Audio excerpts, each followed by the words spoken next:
friends out there in video land. Here before us is the infamous Numis town station. This is a station that you don't oftentimes see on flyer layouts, but certainly is seen on some Lionel layouts. Scale-wise, it's not too far off of flyer. A little bit big, but not terrible, so it could work. Here is an example, just to give some scale. So that's not too bad. This is interesting from the standpoint that it's actually battery operated, and there's a push button right here, smack dab in the top. And so I'm going to go ahead and first of all just spin this around so you can see a little bit of what it looks like. Fairly simple, but I would say this is very robustly constructed, especially once you add 2 D-cell batteries. It is surprisingly heavy. Now here's the bottom of this one, and there's this clip here, and the butterfly nut that threads on to hold everything in. But listen to what happens when I put these batteries in here.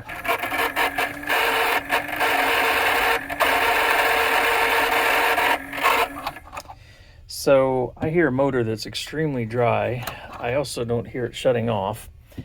I've never done anything with one of these before, so there's no time like the present. So let's see if we can maybe get at this thing and try to figure out what's wrong with it and see if it can be fixed. So what I'm doing is I'm removing 4 screws. They're pretty small, and other than being a little bit rusty and having pretty shallow slot in them, probably smart if I had a nut driver.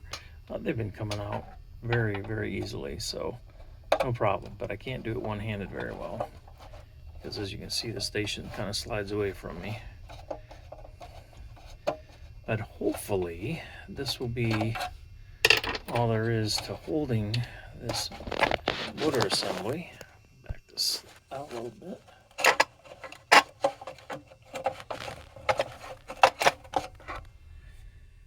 And look at that. There we have it. And this thing is rusty. Ooh-wee. And so, okay, so we have a needle underneath the speaker. So similar to the way Flyer did theirs. Very simple.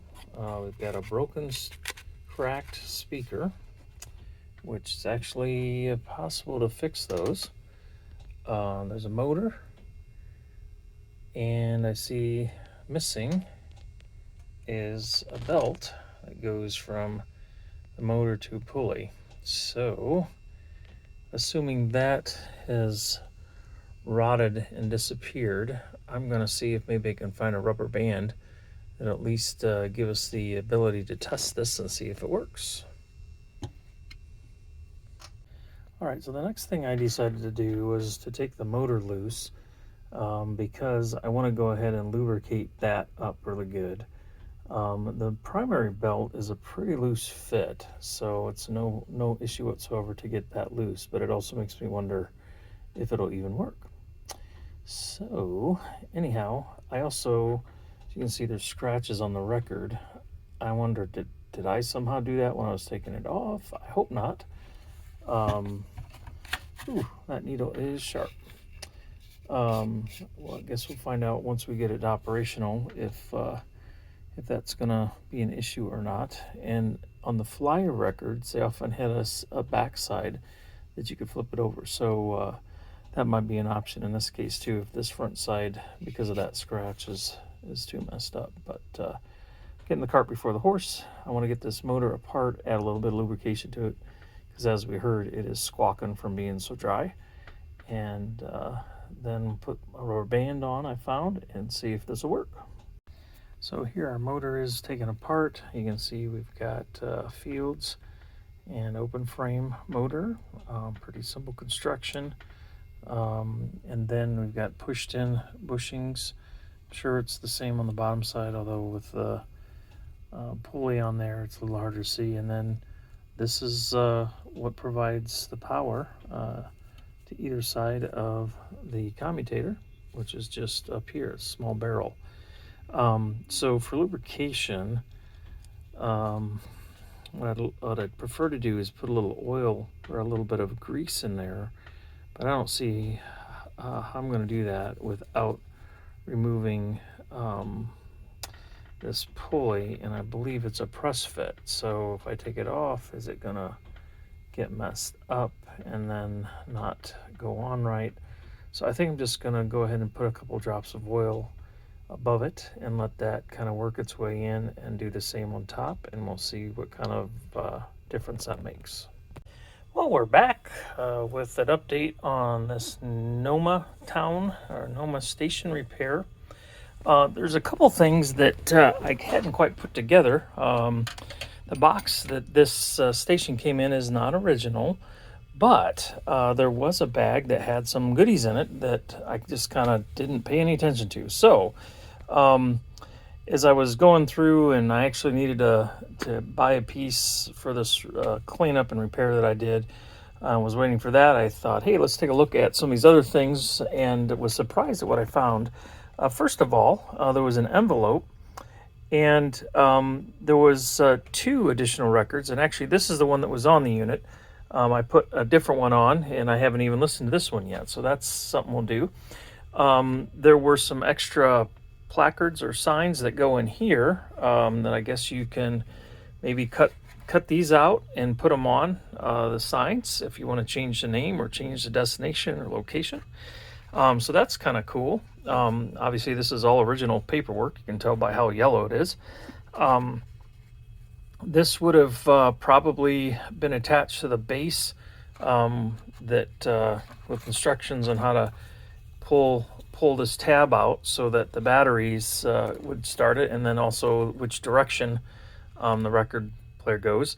There are 2 of these boxes which are kind of interesting. They probably would have had D-size batteries in them, and like I said, there's 2 of them.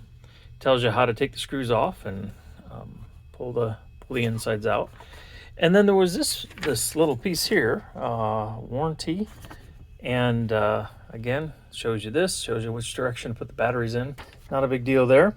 This was something that I thought was interesting. So between the seats here, and let me turn it here on the side, you can see there's a little slot, and what they're suggesting is that you find some fancy matchbook covers that have some cool display or logos or something, and stick those in there for advertisements. And I was like, oh, that'd be cool. I wish I had some vintage matchbooks that I could, put in there. That'd be kind of slick. So having a lot of fun with this. So I took everything apart here. I lubed up the motor. It was completely dry. Very simple battery operated motor. All the bushings, I added a drop of oil, got everything moving a lot better. The turntable that the records sit on is aluminum, and this one is actually got a warp to it, and and it's actually got a little tiny fracture in it. So there's not a lot I can do with that. I've contemplated doing some different things, maybe putting like a false top on top of this that would be maybe thick plastic, or a thick metal that would be level to kind of offset the warp. But at the end of the day, I'm not sure I'm going to do anything, because it doesn't sound terrible. I mean, this is what it sounds like. Find where the needle's at. There we go. Number 28, Pennsylvania Broadway Limited, for Crestline, Pittsburgh, Altoona, Harrisburg, Philadelphia, Newark, and New York. Sleeping cars only. Leading on track number 2. Aboard!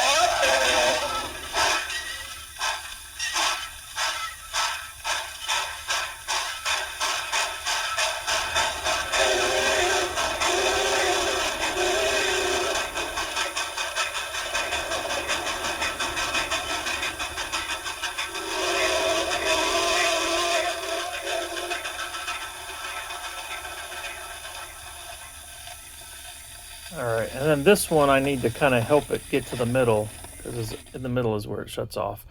But even though there's obviously some warbles with the sound, isn't that chuff awesome? Oh my word. I mean, that's obviously from a real steam engine. And I just love how that sounds. Even with kind of the other stuff that's not so great, that chuff is fantastic. And it'll be interesting. Well, maybe I'm just going to pause. I'm going to just temporarily stick it inside here, and let's see what it sounds like inside the station. Pennsylvania Broadway Limited for Crestline, Pittsburgh, Altoona, Harrisburg, Philadelphia, Newark, and New York. Sleeping cars only. Leading on track number 2. Aboard!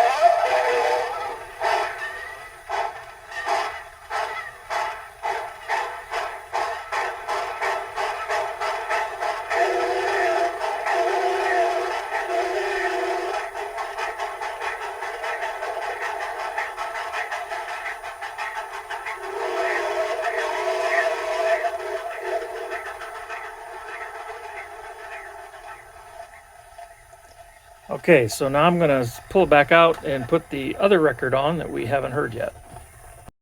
So one more piece of literature that was hiding in the record envelope was instructions for changing the record. So kind of cool. Again, original paperwork, nothing on the back, but just thought I'd show this as well. Pretty cool stuff.